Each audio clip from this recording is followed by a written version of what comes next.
എല്ലാവർക്കും നമസ്കാരം. ആകാശഗംഗയുടെ പുതിയൊരു വീഡിയോയിലേക്ക് എല്ലാവർക്കും സ്വാഗതം.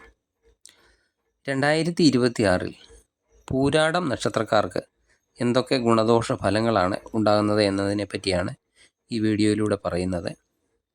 പൂരാടം നക്ഷത്രത്തിൽ ജനിച്ചവർ വിനയവും ഒക്കെ ഉള്ളവരായിട്ടാണ് കണ്ടുവരുന്നത്. ഈ നാളുകാർ വിശാലമായ ഹൃദയമുള്ളവരാണ്. തങ്ങളുടെ അഭിമാനവും അന്തസ്സും നിലനിർത്തിക്കൊണ്ട് ഈ നാളുകാർ എപ്പോഴും പെരുമാറുകയുള്ളൂ. ഇവരുടെ പെരുമാറ്റത്തിൽ എപ്പോഴും ഒരു ആഭിജാത്യം, അന്തസ്സൊക്കെ ഉണ്ടായിരിക്കും. മറ്റുള്ളവരുടെ തെറ്റുകൾ, എന്ത് തെറ്റുകൾ മറ്റുള്ളവർ കാണിച്ചാലും അതൊക്കെ ഇവർ പൊറുക്കുന്നതാണ്. എല്ലാ തൊഴിലുകളും ഈ നാളുകാരെ ശോഭിക്കുന്നതുമാണ്. ഇവർക്ക് ധാരാളം സ്നേഹിതന്മാർ ഉണ്ടായിരിക്കും.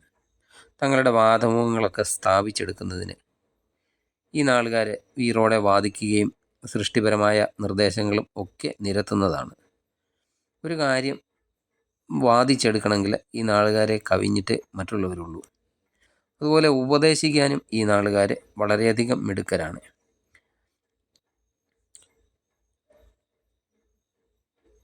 കോപം വന്നാൽ എന്തും ചെയ്യുന്ന സ്വഭാവമാണ് ഈ നാളുകാർക്കുള്ളത്. തങ്ങളുടെ അഭിമാനമൊന്നും നഷ്ടപ്പെടുത്തി ഈ നാളുകാർ ഒന്നും ചെയ്യാറുമില്ല. അന്യരുടെയൊക്കെ ദുഃഖങ്ങൾ സ്വന്തമൊക്കെ ദുഃഖങ്ങളായിട്ടൊക്കെ കാണുന്നവരാണ് മിക്ക ആൾക്കാരും. അന്യദേശങ്ങളിലൊക്കെ പോയി വ്യക്തിമുദ്രയൊക്കെ പതിപ്പിക്കുന്ന ഈ നാളുകാർ സ്വന്തം നാടും വീടും ഒക്കെ വെടിഞ്ഞുള്ള ഒരു ജീവിതമായിരിക്കും കൂടുതൽ ആൾക്കാരും തിരഞ്ഞെടുക്കുന്നത്.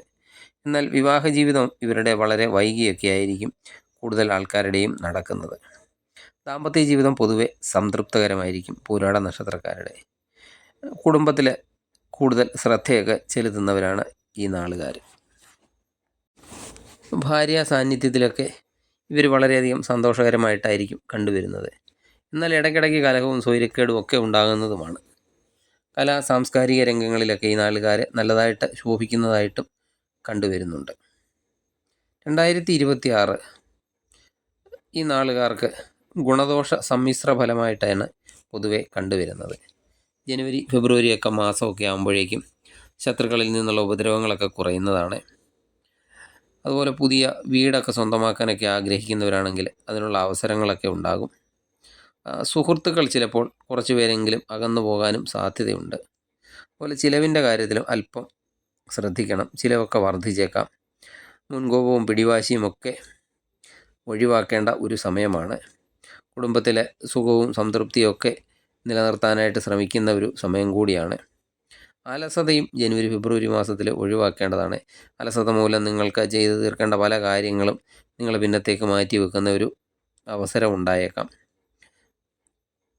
വളരെ കാലമായിട്ട് കിട്ടാതിരുന്ന ധനം, നിങ്ങളത് ഉപേക്ഷിച്ച് കളഞ്ഞിട്ടുണ്ടായിരുന്ന ധനം, അതൊക്കെ മടക്കി കിട്ടുന്ന ഒരു സമയം കൂടിയാണ്. എന്നാൽ സുഹൃത്തുക്കളുടെ അടുത്തുനിന്നും ബന്ധുക്കളുടെയൊക്കെ അടുത്തുനിന്നും നിങ്ങൾ പ്രതീക്ഷിക്കുന്ന ഒരു സഹായം ചിലപ്പോൾ ഈ സമയത്ത് ലഭിക്കണമെന്നില്ല. കൂട്ടു ബിസിനസ്സൊക്കെ ചെയ്യുന്നവരാണെങ്കിൽ ഈ ജനുവരി ഫെബ്രുവരി മാസത്തിലൊക്കെ അല്പം ശ്രദ്ധിക്കുന്നത് നന്നായിരിക്കും. മാർച്ച് ഏപ്രിൽ മാസമൊക്കെ ആകുമ്പോഴേക്ക് ഈശ്വരാനുഗ്രഹമൊക്കെ കൂടുതലായിട്ട് ഉണ്ടാകുന്ന ഒരു സമയമാണ്. ജീവിത പങ്കാളിയിൽ നിന്നൊക്കെ നല്ലൊരു സ്നേഹമൊക്കെ ലഭിക്കുന്ന സമയമാണ്. കലാരംഗത്തൊക്കെ പ്രവർത്തിക്കുന്നവർക്ക് വളരെയധികം ഗുണകരമായ ഒരു സമയമാണ്.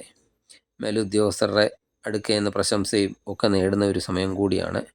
ജോലിയിൽ ഉയർച്ചയൊക്കെ ഉണ്ടാകുന്നതാണ്. എന്നാൽ ബന്ധുജനങ്ങളുടെ പെരുമാറ്റം നമുക്കൊരു വിഷമമൊക്കെ ഉണ്ടാക്കിയേക്കാവുന്ന സാഹചര്യം ഉണ്ടായേക്കാം. സംഭാഷണത്തിൽ അല്പം ശ്രദ്ധിക്കേണ്ട ഒരു സമയമാണ് മാർച്ച് ഏപ്രിൽ മാസം. മാർച്ച് ഏപ്രിൽ മാസം എന്തുതരം എതിർപ്പുകൾ ഉണ്ടായാലും ആ എതിർപ്പുകളെയൊക്കെ നേരിട്ട് പരാജയപ്പെടുത്തി വിജയത്തിലേക്ക് മുന്നേറാൻ പറ്റിയൊരു സമയമാണ്. ഉന്നത വ്യക്തികളുടെയൊക്കെ സഹായം ലഭിക്കുന്ന ഒരു സമയമാണ്. സുഹൃത്തുക്കളുമായിട്ട് അഭിപ്രായ വ്യത്യാസം ഉയർന്നു വന്നേക്കാം. അതിൽ അല്പം ശ്രദ്ധിക്കേണ്ടതാണ്. ഒന്നിലധികം തൊഴിലുകൾ ഒരേ സമയം ചെയ്ത് പൈസ ഉണ്ടാക്കുന്ന ഒരു മാസമാണ് ഈ മാർച്ച് ഏപ്രിൽ മാസം. കാർഷിക മേഖലയിലൊക്കെ പ്രവർത്തിക്കുന്നവരാണെങ്കിൽ അവർ പ്രതീക്ഷിക്കുന്ന ഒരു ലാഭം ഈ സമയത്ത് ലഭിക്കണമെന്നും ഇല്ല. മെയ് ജൂൺ മാസമൊക്കെ ആകുമ്പോഴേക്കും കർമ്മ മേഖലയിലൊക്കെ നിങ്ങൾക്ക് എന്തെങ്കിലും അവസരങ്ങളൊക്കെ നഷ്ടപ്പെട്ടിട്ടുണ്ടെങ്കിൽ ആ അവസരങ്ങളൊക്കെ തിരികെ ലഭിക്കുന്നതാണ്. നിങ്ങളുടെ മുന്നിൽ കാണുന്നത് എല്ലാം ശരിയാണെന്നുള്ള ഒരു മിഥ്യാധാരണ നിങ്ങൾക്ക് ഉണ്ടെങ്കിൽ അത് ഈ സമയത്ത് ഒഴിവാക്കേണ്ടതാണ്. മനസ്സിനെയൊക്കെ അലട്ടിക്കൊണ്ടിരിക്കുന്ന പല പ്രശ്നങ്ങൾക്കും പരിഹാരമൊക്കെ കാണാൻ കഴിയുന്നതാണ്. വിദ്യാർത്ഥികൾക്ക് വിദ്യാഭ്യാസ രംഗത്ത് അനുകൂലമായ മാറ്റങ്ങളൊക്കെ ഉണ്ടാകുന്നതാണ്. സന്താനങ്ങളുടെ കാര്യത്തിൽ അല്പം വിഷമങ്ങളൊക്കെ ചിലപ്പോൾ ഉണ്ടാകുന്ന ഒരു സമയം കൂടിയാണ്.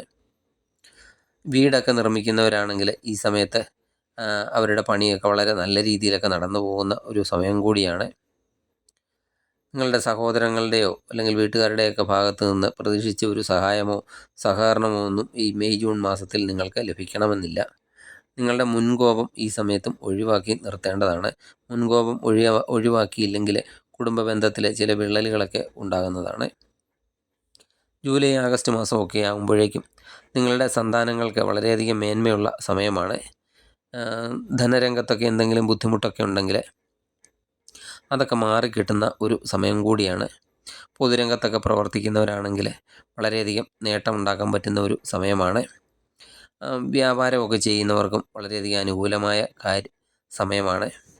വാഹനം ഉപയോഗിക്കുമ്പോൾ അല്പം ശ്രദ്ധിക്കണം. വാഹനം മൂലം എന്തെങ്കിലുമൊക്കെ നഷ്ടം സംഭവിക്കാൻ സാധ്യതയുണ്ട്. ഉദ്യോഗത്തിൽ നിന്നൊക്കെ കൂടുതൽ വരുമാനമൊക്കെ ലഭിക്കുന്നതാണ്. വ്യവഹാരങ്ങളിലൊക്കെ വിജയം പ്രതീക്ഷിക്കാം. വരവ് ചിലവ് കണക്കുകൾ പൊരുത്തപ്പെട്ട് കൊണ്ടുപോകാൻ അല്പം പ്രയാസപ്പെട്ടേക്കാം. അതുകൊണ്ട് ചിലവിൻ്റെ കാര്യത്തിലൊക്കെ അല്പം ശ്രദ്ധിക്കേണ്ടതാണ്. സന്തോഷകരമായ ദാമ്പത്യ ജീവിതമൊക്കെ ലഭിക്കുന്നതിന് വേണ്ടി നിങ്ങൾ തന്നെ പല വിട്ടുവീഴ്ചകൾക്കും ഒക്കെ തയ്യാറാകുന്ന ഒരു സമയം കൂടിയാണ്. ഉദ്യോഗത്തിലൊക്കെ സ്ഥാനക്കയറ്റമൊക്കെ ലഭിച്ചേക്കാം. യാത്രാവേളകളിൽ അല്പം ശ്രദ്ധ വേണം. വിദ്യാർത്ഥികൾക്ക് ഉപരിപഠനത്തിനൊക്കെയുള്ള യോഗം കാണുന്നുണ്ട്.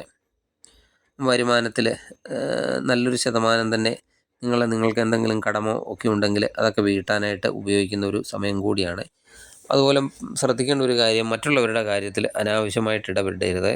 ഈ സമയത്ത് മറ്റുള്ളവരുടെ കാര്യത്തിൽ ഇടപെട്ട് ദുഷ്പേര് സമ്പാദിക്കാൻ സാധ്യതയുള്ള ഒരു സമയമാണ്. സെപ്റ്റംബർ ഒക്ടോബർ മാസം ജീവിത പങ്കാളിയുടെ ഇടപെടുമ്പോൾ അല്പം ശ്രദ്ധിക്കണം. അതുപോലെ സഹോദരങ്ങളോടും ഇടപെടുമ്പോൾ അല്പം ശ്രദ്ധിക്കേണ്ടതാണ്.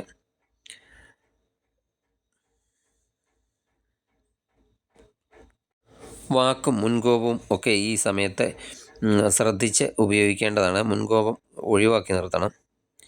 വ്യവസായമൊക്കെ ചെയ്യുന്നവർക്കാണെങ്കിൽ അവർ അല്പമൊക്കെ ശ്രദ്ധിച്ച് വ്യവസായമൊക്കെ ചെയ്യേണ്ട ഒരു സമയമാണ്. അതുപോലെ മറ്റ് സ്ത്രീകളോട് ഇടപെടുമ്പോൾ അല്പം ശ്രദ്ധിക്കണം. വിട്ടുവീഴ്ചകളൊക്കെ ചെയ്യേണ്ട പല സന്ദർഭങ്ങളും ഈ സമയത്ത് നിങ്ങൾക്ക് ഉണ്ടായേക്കാം. അഭിപ്രായ വ്യത്യാസങ്ങളൊക്കെ ഉണ്ടെങ്കിൽ അതൊക്കെ പരിഹരിക്കാനായിട്ട് ശ്രമിക്കുക. ഉറ്റവരെ ചതിയിലൊക്കെ പെടുത്താൻ സാധ്യതയുള്ളതിനാൽ എന്ത് കാര്യത്തിന് ഇറങ്ങിപ്പുറപ്പെടുമ്പോഴും അല്പം ശ്രദ്ധ വേണം. സെപ്റ്റംബർ ഒക്ടോബർ മാസം വളരെയധികം ശ്രദ്ധിക്കേണ്ട ഒരു സമയമാണ്. നവംബർ ഡിസംബർ മാസമൊക്കെ ആകുമ്പോഴേക്കും ബുദ്ധിമുട്ടുകളൊക്കെ മാറി ധനലാഭവും കാര്യസിദ്ധിയൊക്കെ അനുഭവപ്പെടുന്നതാണ്. പുതിയ വീടൊക്കെ പണിയാൻ ആഗ്രഹിക്കുന്നവരാണെങ്കിൽ ഈ സമയത്ത് ഈ നവംബർ ഡിസംബർ മാസത്തിൽ പുതിയ വീട് പണിയുന്നതിനുള്ള യോഗമൊക്കെ ഉണ്ട്. നിങ്ങൾക്ക് ബുദ്ധിമുട്ടുണ്ടാക്കുന്ന പല പ്രശ്നങ്ങൾക്കും നിങ്ങൾക്ക് പരിഹാരമൊക്കെ കാണാൻ സാധിക്കുന്നതാണ്. സന്താനങ്ങളൊക്കെ മൂലം മനസ്സന്തോഷമൊക്കെ കൂടുന്നതാണ്. എന്തെങ്കിലും തർക്കങ്ങൾ ഭൂമി സംബന്ധമായിട്ടൊക്കെ ഉണ്ടെങ്കിൽ അതൊക്കെ പരിഹരിക്കാനും സാധിക്കും. സംശയങ്ങളൊക്കെ ഈ സമയത്ത് ഒഴിവാക്കേണ്ടതാണ്.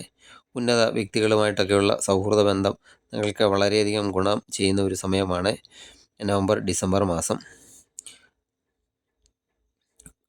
നിങ്ങളുടെ തൊഴിൽ രംഗത്തും നല്ല രീതിയിലുള്ള നേട്ടമൊക്കെ ഉണ്ടാകുന്നതാണ്.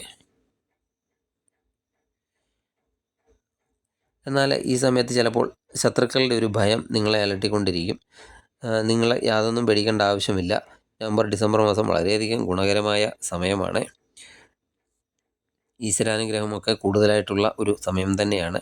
പുണ്യസ്ഥലങ്ങളൊക്കെ സന്ദർശിക്കുക, പുണ്യകർമ്മങ്ങളൊക്കെ ചെയ്യുക, അതുപോലെ ശിവപ്രീതി നേടുകയും ചെയ്താൽ നിങ്ങളുടെ സർവ്വദോഷഫലങ്ങളും 2026 മാറിക്കിട്ടുന്നതാണ്. 2026 നിങ്ങൾക്ക് വളരെയധികം ഗുണകരമായ ഒരു വർഷമായി തീരട്ടെ എന്ന് ആശംസിച്ചുകൊണ്ട് നിർത്തുന്നു. നിങ്ങൾക്ക് ഈ വീഡിയോ ഇഷ്ടമായാൽ ലൈക്ക് ചെയ്യുക. സബ്സ്ക്രൈബ് ചെയ്യാതെ കാണുന്നവരാണെങ്കിൽ ദയവായി സബ്സ്ക്രൈബ് ചെയ്ത് വീഡിയോ കാണുക. മറ്റൊരു വീഡിയോയുമായി വീണ്ടും കാണാം. നന്ദി, നമസ്കാരം.